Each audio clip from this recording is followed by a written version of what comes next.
Hello बच्चों, तो आज हम स्टार्ट करेंगे हमारा न्यू चैप्टर मैट्रिसेस। तो एक मैट्रिक्स होता क्या है? जब हम एम एन नंबर्स को क्या करें, अरेंज कर लें। कैसे अरेंज कर लें? एम रोज में और एन कॉलम्स में, M rows and N columns. अब ये रोज और कॉलम क्या होता है यार? इधर इसको बोलते हैं हॉरिजॉन्टल लाइंस को बोलते हैं रोज, और कॉलम कौन से हो जाते हैं? ये वर्टिकल लाइंस को बोल देते हैं अपन कॉलम।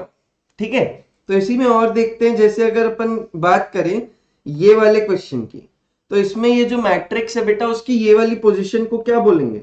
ये क्या है? फर्स्ट रो और फर्स्ट कॉलम है। क्या है? फर्स्ट रो और फर्स्ट कॉलम, इसलिए इसको क्या बोलते हैं? ये A11 पोजीशन पे। और A11 पोजीशन पे वैल्यू क्या है? ठीक है, फिर ऐसे आते अपन इसको देखते हैं, फर्स्ट रो का ही सेकंड कॉलम है बेटा, तो ये क्या हो जाएगा? A12 is equal to 1। ऐसे ही A13 इज इक्वल टू -1। फिर सेकंड रो में आ जाओगे और फर्स्ट कॉलम रहेगा, तो ये A21 is equal to 1, A22 is equal to 3, और बेटा A23 इज इक्वल टू 2। बस इसी टाइप से क्वेश्चन रहते हैं, देखते हैं अपन। और ये मैट्रिक्स डिफाइन कर दिया मैंने, ये आपको बता दिया मैंने, हॉरिजॉन्टल रोज, वर्टिकल कॉलम्स। ठीक है, चल आगे बढ़ते। टाइप्स ऑफ मैट्रिसेस ये सब थ्योरी है, अपन एक बार फटाफट से समझ लेंगे इसको। क्या है? Row matrix, a matrix having only one row is called row matrix. जिसमें सिर्फ एक ही रो, उसको क्या बोलेंगे? Row matrix. जैसे कि एग्जांपल, ठीक है, इसमें देखो कॉलम कितने हैं? 1 2 3 4, 4 कॉलम, एक रो। रो मैट्रिक्स क्यों? क्योंकि रो एक ही है। Column matrix, a matrix having only one column is called as a column matrix. मतलब एक कॉलम, कितनी भी रो, एक कॉलम, 1 2 3 4 रो, 4 रो, एक कॉलम, कॉलम मैट्रिक्स। ठीक है, आगे बढ़ते हैं। स्क्वायर मैट्रिक्स में क्या हो जाएगा? जैसे हम एम रोज और एन कॉलम्स की बात कर रहे थे ना अभी इधर पे, तो इधर पे क्या हो जाता है? स्क्वायर मैट्रिक्स में जो है एम बराबर एन हो जाता है, मतलब नंबर ऑफ रोज बराबर नंबर ऑफ कॉलम हो जाता है। बस इतना सही। ठीक है, डायगोनल मैट्रिक्स में क्या होता है? सिर्फ डायगोनल पे वैल्यूज रहती है, बाकी कहीं पे भी मैट्रिक्स में वैल्यूज नहीं रहती। तो भैया यही वाला डायगोनल हुआ क्या? ये भी तो एक डायगोनल है, फिर इसकी बात क्यों नहीं कर रहे हम? इसमें तो 0 0 भी लिखा हुआ है और बीच में 2 है, तो यहाँ पे तो वैल्यूज नहीं है डायगोनल पोजीशन पे। हम हमेशा लीडिंग डायगोनल की बात करते हैं, हम हमेशा लीडिंग डायगोनल कौन सा होता है? लेफ्ट से राइट वाला। लीडिंग डायगोनल कौन सा होता है? ये लेफ्ट से राइट वाला। ठीक है, तो हम क्या बोल देंगे? ये क्या है तुम्हारा? Diagonal matrix. स्केलर मैट्रिक्स क्या हो जाता है? स्केलर मैट्रिक्स में aij is equal to 0 and aii is equal to c। मतलब डायगोनल, ऐसा डायगोनल मैट्रिक्स जिसमें क्या हो जाएगा? डायगोनल पे तो वैल्यूज रहेंगी और वो सारी इक्वल भी रहेंगी। डायगोनल पे वैल्यूज रहेंगी और वो सारी क्या रहेंगी? इक्वल। बाकी हर जगह 0, तो इसको बोल देते हैं अपन स्केलर मैट्रिक्स। बाकी सब जगह 0। ठीक है, आइडेंटिटी और यूनिट मैट्रिक्स। आइडेंटिटी मैट्रिक्स में क्या हो जाता है? डायगोनल पोजीशन पे ऐसा डायगोनल मैट्रिक्स जो स्केलर भी है और उसकी वैल्यू जो है डायगोनल्स पे वो 1 है, वो क्या बन जाता है बेटा?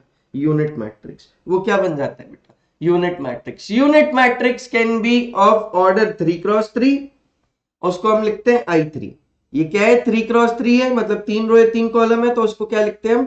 I3। 2 रो 2 कॉलम में भी हो सकता है यूनिट मैट्रिक्स बन जाए, वो क्या हो जाता है? I2। बस इतना ही है। ठीक है, ये हो गए टाइप्स ऑफ मैट्रिसेस तुम्हारे। और देख लो, ये नल मैट्रिक्स में क्या हो जाता है? हर जगह 0 0 आ जाते हैं, तो बहुत ऑब्वियस सी बात। अच्छा, इक्वालिटी ऑफ मैट्रिसेस कब होते हैं? इक्वल दो मैट्रिसेस जब m is equal to r हो जाए। मतलब यहाँ पे एक मैट्रिक्स है जिसमें m क्रॉस n है, मतलब m क्रॉस n लिखा है, इसका मतलब क्या होता है बेटा? m rows and n columns. पहले रोज लिखते हैं, फिर कॉलम लिखते हैं। ठीक है, फिर यहां पे देखो बी में क्या लिखा है? R cross s. R cross s में क्या हो जाता है यार? R rows s columns, r rows s column. और इधर पे क्या हो जाए? एम बराबर आर हो जाए और एन बराबर एस हो जाए। मतलब रोज इनकी क्या हो जाए? इक्वल, और कॉलम इनके अलग से इक्वल हो जाए। मतलब रोज अगर 2 है तो 2 रो हो जाए दोनों में, कॉलम अगर उसमें 4 है तो इसमें भी 4 हो जाए। तो दो मैट्रिक्स कब इक्वल होंगे? जब उसमें नंबर ऑफ रोज इक्वल हो, नंबर ऑफ कॉलम इक्वल हो। तीसरा पॉइंट, यहाँ पे क्या हो रहा है, करस्पॉन्डिंग एलिमेंट्स जो है वो इक्वल होने चाहिए। करस्पॉन्डिंग एलिमेंट्स मतलब कौन से बेटा, A11 should be equal to B11, A12 should be equal to B12। इस टाइप से सारे करस्पॉन्डिंग एलिमेंट्स मतलब सेम जगह वाले एलिमेंट्स जो है तुम्हारे दोनों मैट्रिक्स में इक्वल होने चाहिए, तभी उसको हम बोलते हैं इक्वल मैट्रिक्स। ठीक है, आगे बढ़ते हैं यहाँ पे। जैसे यहाँ पे इसने एक क्वेश्चन दिया है, the matrices A is equal to this and B is equal to this are equal। अब ये कब इक्वल हो सकते हैं बेटा, ये कब इक्वल हो सकते हैं, तुमको पता है यहाँ पे इसकी वैल्यू A21 है, इधर पे B21 की वैल्यू क्या है, -1। तो ये कब इक्वल हो सकते हैं, जब x -1 हो जाए। ये कब इक्वल हो सकते हैं, जब यहाँ का z बराबर इसके हो जाए, z बराबर 4 और y बराबर क्या हो जाए, 0 हो जाए। देखो वही उसने लिखा है कि these two matrix can be only equal if x equal to -1, y equal to 0 and z equal to 4। क्यों, क्योंकि करस्पॉन्डिंग एलिमेंट्स क्या होने चाहिए, इक्वल। समझ में आता है क्या, समझ में आता है। आगे बढ़ता हूं, यहाँ पे आगे बढ़ता हूं मैं, फटाफट से इन चीजों को निकालते हैं अपन।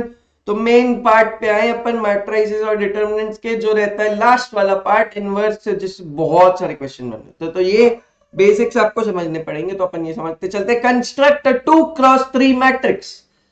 भाई साहब 2x3 मैट्रिक्स मतलब सिर्फ 2 रो होनी चाहिए उसमें और 3 कॉलम होनी चाहिए। Whose elements are given by aij is equal to I minus j by I plus j। तो ये कैसे निकालेंगे, अगर बेटा आपको 2x3 का मैट्रिक्स चाहिए तो 2 रो होनी चाहिए और 3 कॉलम होने चाहिए, 2 रो और 3 कॉलम, है ना, 2 रो होने चाहिए और 3 कॉलम होने चाहिए। तो अगर अब यहाँ पे वैल्यू निकालनी है तो क्या करोगे, A11 निकालोगे। A11 निकालने के लिए अब तुम्हारे पास क्या है, Aij बराबर I minus J by I plus J, है ना।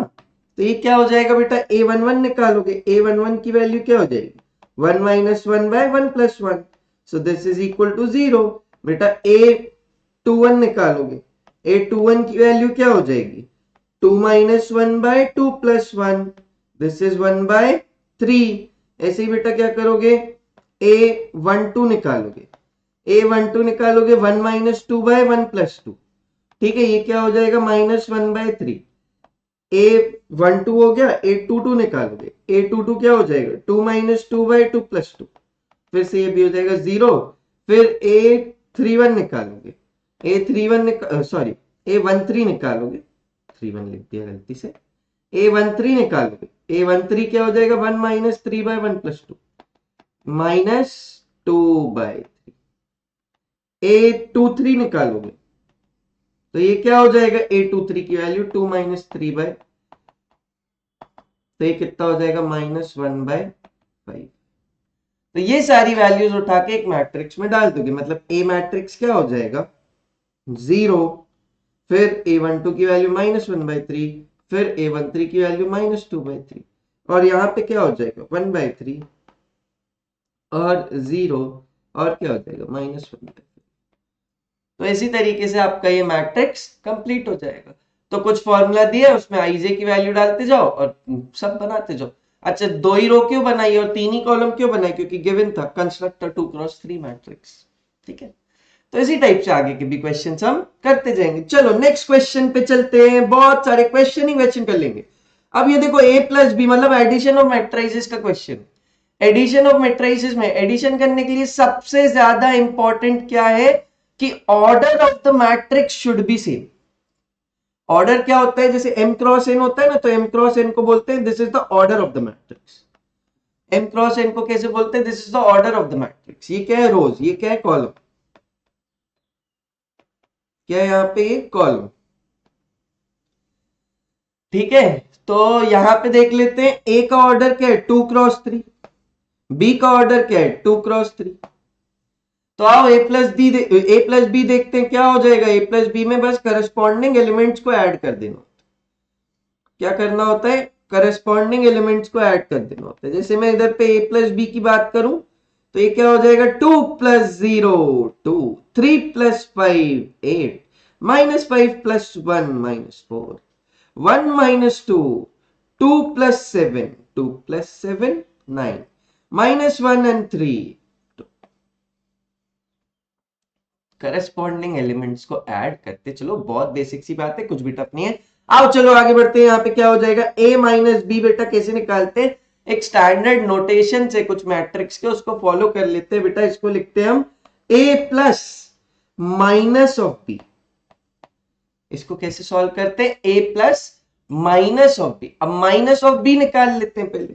तो यहाँ पे क्या हो जाएगा, a लिखेंगे अपन, a की वैल्यू क्या है बेटा 2 3 minus 5 1 2 and minus 1 plus minus of B. अबे बी है तुम्हारे पास 0 5 1, उधर पे माइनस लगा दो तो वो क्या हो जाएगा 0 minus 5 minus 1 minus two plus 2 minus 7 minus 3।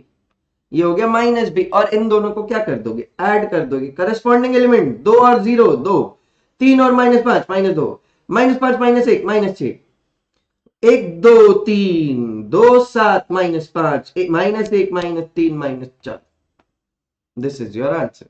ठीक है, तो ये क्या हो जाएगा, आपका आंसर हो जाएगा। एक बार क्रॉस चेक कर लेते हैं। यहाँ पे 103 2 से 3 और 2 से 7 और माइनस, बहुत बढ़िया। तो ये क्या हो गया आपका a माइनस बी का आंसर हो गया बेटा। ये हो गया आपका a प्लस बी का।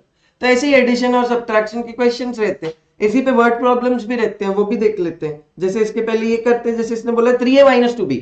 अब मैं क्या करूंगा, 3a माइनस 2b, इसको मैं 3a माइनस 2b निकालूंगा। है ये क्या बात कर, नहीं बेटा कुछ नहीं, बस 3a plus minus of 2b कर। तो यहाँ पे पहले तो 3a निकालते हैं, 3 times of a will be, इधर पे 3a को मल्टीप्लाई कर दो। चलो अच्छा पहले 3a निकाल देता हूं तुम्हारे लिए। 3a क्या हो जाएगा, यहाँ पे 3a देखोगे तो इधर 2 इंटू 3 क्या हो जाएगा, 2 इंटू 3 6, और यहाँ पे क्या हो जाएगा 3 minus 3, 3 into 3 9, 3 into 1।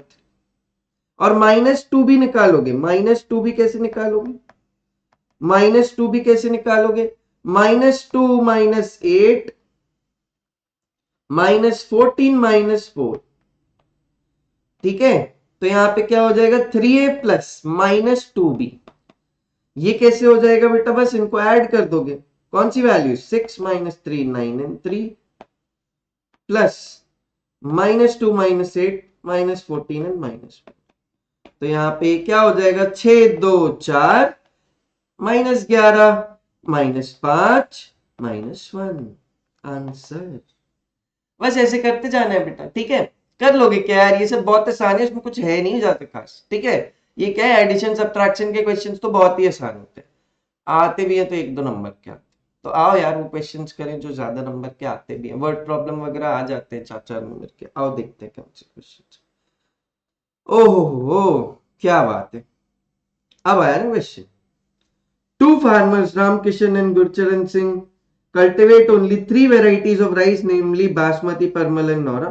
The sale of these varieties, Nora, ठीक है, of these varieties of rice by both the farmers in the month of September, October and November, September and October are given in the following. बढ़िया. What are the combined sales in September and October for each farmer? What will be the combined sale? Combined sale कैसे देते हैं बेटा, combined cell दे देंगे बस a plus B से। किससे दे देंगे, बस a प्लस बी से। क्यों, क्योंकि ये सितंबर की सेल है, ये अक्टूबर की सेल है। अगर आप इन दोनों को ऐड करोगे तो रामकिशन के बासमती जो सितंबर है और रामकिशन के बासमती जो अक्टूबर में, वो दोनों क्या हो जाएंगे, ऐड हो जाएंगे। करस्पॉन्डिंग एलिमेंट्स क्या हो जाएंगे, ऐड हो जाएंगे। तो a प्लस बी 10,000 प्लस 5,000 15,000।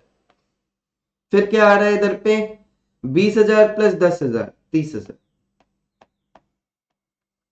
30,000 6,000 36,000, और उसके बाद 20,000 50,000 70,000, और फिर 30,000 40,000, और क्या हो जाएगा यहाँ पे 10,000 10,000 20,000। तो ये क्या हो गया बेटा तुम्हारा a प्लस बी। बस इतना ही है, a प्लस बी आ गया, फर्स्ट का आंसर आ गया। कंबाइंड सेल्स निकल आई। What was the change in sales from September to October. अब चेंज इन सेल्स कैसे निकालोगे, सीधे सीधे बस क्या कर दोगे, यहां से तुम a माइनस बी कर दोगे। क्या कर दोगे बेटा, यहां से a माइनस बी कर दोगे। तो हम निकालते हैं यहाँ पे। अरे जगह ही नहीं है ये तो, कोई बात नहीं, यही लिख देता हूं बेटा a माइनस बी। अब डायरेक्ट कर रहा हूं यार, तुम समझते हो, तुम क्या लिखोगे, ए प्लस माइनस ऑफ बी, वो सब करते रहोगे तुम, बहुत हो गया। ए माइनस बी, 10,000 में से 5,000 के 5,000, फिर 20,000 में से 10,000 10,000, 30,000 में से 6,000 के 24,000, 50,000 में से 20,000 के 30,000, 30,000 में से 10,000 गया 20,000, 10,000 में से 10,000 गया, ओह जीरो चेंज। ये क्या था, बस चेंज इन सेल्स निकालना था, from September to October, from September to October. तो ये भी होता है तुम्हारा खत्म, ये भी होता है खत्म। और क्या बोल रहा है, if both the farmers receive 2% profit on gross rupees sales, compute the profit for each farmer and for each variety sold in October. मतलब अक्टूबर में बस तुमको क्या निकालना है बेटा, प्रॉफिट निकालना। अक्टूबर का प्रॉफिट कैसे निकालोगे, उसने बोला 2% का प्रॉफिट हो रहा है, मतलब बेटा क्या हो जाएगा, टोटल रेवेन्यू का 2% उसका प्रॉफिट है। तो ये जो टोटल रेवेन्यू तुमको दिया हुआ है, इसमें क्या करो, बस 2% कैलकुलेट कर लो। तो वो कैसे करोगे, इधर पे क्या कर लोगे, अब सिर्फ प्रॉफिट निकाल, जगह नहीं इसलिए यहां लिख रहा हूं। तो क्या कर लोगे, इधर पे बस 2% ऑफ बी निकाल लोगे, 2% ऑफ मैट्रिक्स बी निकाल। तो वो क्या हो जाएगा बेटा, 2/100 ऑफ बी। तो ये क्या हो जाएगा, बी में हर जगह पे क्या हो जाएगा, 2/100। ये क्या हो जाएगा, 2% ऑफ बी का मतलब क्या हो जाएगा, 2/100 ऑफ बी। तो इसको क्या बोलते हैं अपन, 1/50। तो ये क्या हो जाएगा, इसको क्या करना है, b/50 कर देना, मतलब b में बस हर वैल्यू को क्या कर देना है बेटा, 50 से डिवाइड कर देना है। तो 5,050 से किया अपन ने, तो 5 रुपए, 5 दैट इज 100, 5,000 डिवाइडेड बाय 10,000। तो यहाँ पे क्या हो जाएगा, यहाँ पे क्या हो जाएगा, 5,000 डिवाइडेड, 3 जीरो गए 3 जीरो गए, यहाँ पे तो देखो यहाँ पे क्या करते हैं, 10,000 डिवाइडेड बाय 50 कर देते, 10,000 डिवाइडेड बाय 50 कर देते हैं यहाँ पे। तो 10,000 डिवाइडेड बाय 50 करोगे तो ये और ये क्या, ये कितना बचेगा यहाँ पे तुम्हारा, 200। वो 5,000 में 100 था तो इसमें 200, फिर 6,000 में 50 करोगे, तो फिर 6,000 में 50 करोगे 120, फिर क्या करोगे, 20,000 बाय 50 करोगे, 2,000 बाय 5 हो जाएगा, 2,000 बाय 5 कितना हो जाएगा तुम्हारा, फिर से यहाँ पे 400 हो जाएगा, और फिर से यहाँ पे कितना हो जाएगा, 200 हो जाएगा। बस क्या कर रहे हैं, हर टर्म को 50 से डिवाइड करते जा रहे हैं, बस और कुछ खास नहीं, ठीक है। और यहाँ पे 10,000 डिवाइडेड बाय, फिर से क्या हो जाएगा, 10,000 डिवाइडेड बाय 5, फिर से क्या हो जाएगा, 200। This is 2% of B. क्यों निकाला है 2% ऑफ बी, क्योंकि क्वेश्चन बोल रहा है कि कितना प्रॉफिट हो रहा है, 2% profit on gross rupees sales, compute the profit for each farmer and for each variety sold in October. तो अक्टूबर का 2% निकाल लिया टोटल रेवेन्यू का, तो ये क्या हो जाएगा, उनका प्रॉफिट हो जाएगा। अब तुम टोटल प्रॉफिट पूछो कि भैया टोटल प्रॉफिट अक्टूबर में कितना हुआ है रामकिशन को, तो ये रामकिशन है और ये गुरुचरण है। तो टोटल प्रॉफिट अक्टूबर में 100 प्लस 200 प्लस 120, 420 रुपए, 420 रुपए कैलकुलेट हो जाएगा वो, ठीक है। और यहाँ पे 400 200 600 200 800 रुपए किसको हुआ है, गुरुचरण सिंह को प्रॉफिट हुआ है, कब हुआ है, अक्टूबर में। तो बस ऐसे ही छोटे छोटे क्वेश्चन रहते हैं, ये क्वेश्चन आ जाएगा तो 3-4 नंबर में आ जाएगा। लेकिन हम आगे बढ़ते हैं और सीखते हैं, और क्या आ सकता है, ये क्या था अपना एडिशन सब्ट्रैक्शन। अब क्या सीखते हैं अपन, मल्टीप्लीकेशन ऑफ मैट्रिसेस, ठीक है, मल्टीप्लीकेशन ऑफ मैट्रिसेस कब कर सकते हैं मल्टीप्लाई हम, two matrices A and B are comfortable for the product A B if the number of columns in A is same as the number of rows in B. तो A B अगर है, तो A B अगर है तो इसके क्या होने चाहिए, इसके कॉलम बराबर इसके रोज। तो इसके कॉलम, जैसे मैं बात करूं बेटा, अगर ये m क्रॉस n है तो इसके नंबर ऑफ कॉलम कितने हो गए, n। और अगर इसके क्या होना चाहिए, ये b के रोज के बराबर होना चाहिए, तो ये b क्या होना चाहिए, n क्रॉस कुछ भी होना चाहिए, n क्रॉस r। तो इसके कॉलम बराबर इसके रोज, a के कॉलम बराबर b के रोज, बस इतना होना चाहिए। तो अगर ऐसा है तो मल्टीप्लीकेशन हो पाएगा, नहीं तो मल्टीप्लीकेशन नहीं हो पाएगा। और अगर मैं इसका मल्टीप्लीकेशन करता हूं तो किस ऑर्डर का मैट्रिक्स बनेगा, मल्टीप्लीकेशन करता हूं तो किस ऑर्डर का, देखो क्या होता था एडिशन सब्ट्रैक्शन में ऑर्डर नहीं बदलता था, वो सेम रहता था एडिशन और सब्ट्रैक्शन। लेकिन यहां पे क्या हो जाता है, यहां पे क्या हो जाता है, किस ऑर्डर का मैट्रिक्स बनेगा बेटा, इसको हटाओ, m क्रॉस r ऑर्डर का मैट्रिक्स बनेगा। इन दोनों के मल्टीप्लीकेशन से m क्रॉस r ऑर्डर का मैट्रिक्स बनेगा। समझ में आता है क्या? बिल्कुल आता है। और प्रोडक्ट कैसे होता है बेटा? रोज मल्टीप्लाइड बाय कॉलम्स। तो अपन देखते हैं उसको कैसे करते हैं आज। If a is equal to this, find the value of a for which a square equal to b. Find the value of alpha. Sorry, this is alpha. और a cannot, it can be considered. ठीक है, तो यहाँ पे क्या हो जाएगा? a square is equal to b. ये मुझे करना है, तो मुझे करना क्या पड़ेगा? a into a करना पड़ेगा। a square मतलब बस अंदर वालों को स्क्वायर नहीं करना होता कि एलिमेंट्स को स्क्वायर कर दिया। a square is a into a, matrix a into a. So this will be beta alpha 0 1 1 alpha 0 1 1 and this is equal to b 1 0 5 1। तो यहाँ पे क्या हो जाएगा? कैसे मल्टीप्लीकेशन होता है बेटा? रोज मल्टीप्लाइड बाय कॉलम्स। ये कौन से, ये 2 क्रॉस 2 का मैट्रिक्स है, ये भी 2 क्रॉस 2 का मैट्रिक्स है, तो बनेगा क्या? वो भी क्या बनेगा? 2 क्रॉस 2 का मैट्रिक्स ही बनेगा। तो यहाँ पे क्या हो जाएगा? सबसे पहले फर्स्ट रो फर्स्ट कॉलम, तो फर्स्ट रो को मल्टीप्लाई करो alpha into alpha plus 0 into 1। ठीक है, तो इधर पे थोड़ा सा अच्छे से लिख देता हूं, alpha into alpha plus 0 into 1। फिर क्या हो जाएगा बेटा? ये क्या हो गया? फर्स्ट रो और फर्स्ट कॉलम। क्या हुआ? ये फर्स्ट रो और फर्स्ट कॉलम, तो ये कौन सी पोजीशन हो गई? A11। ठीक है, अब क्या आएगा नेक्स्ट? नेक्स्ट क्या आएगा? First row into second column, first row into second column.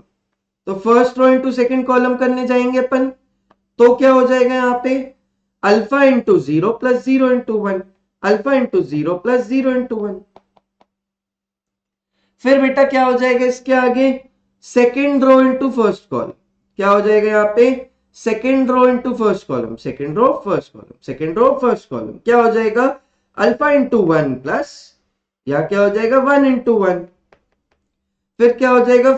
Second रो और सेकेंड कॉलम, तो वो क्या हो जाएगा? 1 इंटू 0 प्लस 1 इंटू 1।